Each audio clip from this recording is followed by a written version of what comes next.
তো গাইজ সবাই জানতে চাচ্ছেন যে আমি কী দিয়ে ভিডিও করি আর এটার খরচ কত গেছে আমার। তো চলেন আজকে ফেস্টিভ্যাল করেই দিই, মানে আমার না, ক্যামেরার ফেস্টিভ্যাল করে দিই, মানে আমার ফুল সেট আপের ফেস্টিভ্যাল আজকে করে দিই চলেন। তো এই যে হলো আমার ফুল সেট আপ। এখানে আমি ক্যামেরা ইউজ করতেছি হলো DJI Action 4 অ্যাডভেঞ্চার কম্বোটা। এটার বর্তমান দাম 39,000 টাকা। আমি যখন কিনি তখন 41,000 টাকা ছিল, এখন 2,000 টাকা কম আছে।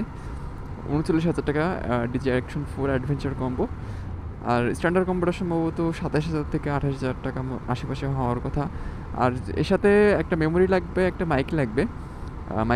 মাইকটা হলো কিসের মাইক জানো? মাইকটা হলো সানি লাইফের কী জানি একটা মডেল, আমার ঠিক খেয়াল আসতেছে না। যাই হোক আমি কমেন্টে দিয়ে দেবনি ফুল নেম। ওটা নিয়েছিল 1500 টাকা, যেটার বর্তমান দাম সম্ভবত 2,000 টাকার মতো। আরেকটা মেমোরি কার্ড লাগবে, সেটা হলো আপনার যত নেন 128 GB বা 512 GB যেটাই নেন না কেন।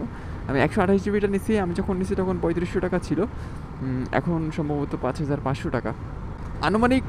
আপনার 45,000 থেকে 47,000 টাকার আশেপাশে খরচ যাবে। আমি যখন নিয়েছিলাম আমার প্রায় 47,000 টাকার মতো খরচ গেছিলো একদম সব কিছু ধরে, আর মাউন্ট একবারে সব কিছু নিয়ে। অ্যান্ড সাথে একটা মাউন্ট নিয়েছিলাম, সেই মাউন্টটা একদম এমসেল আঠা দিয়ে লাগাই দিছে একদম, যেটাকে আর কি সবাই কি আঠা বলে, প্লাস মাইনাস আঠা বা কি আঠা জানি বলে এটাকে, ওই টাইপের একটা আঠা দিয়ে একদম এমসেল দিয়ে লাগাই দিছি আমি। অ্যান্ড হেলমেট হিসেবে ইউজ করতেছি হলো এটা গরিবের helmet, UV game changer pro. এটার দাম আনুমানিক কত 6,500 থেকে 7,000 টাকা হবে। বর্তমান কত আছে জানি না, তবে এর আশেপাশেই হওয়ার কথা। তো যাই হোক, হেলমেটের দাম বাদ দিই, ফুল সেট আপের দাম আসতেছে আপনার 45 থেকে 47,000 টাকা। তো যারা যারা ভ্লগিং শুরু করবেন সেট আপটা নিতে পারেন।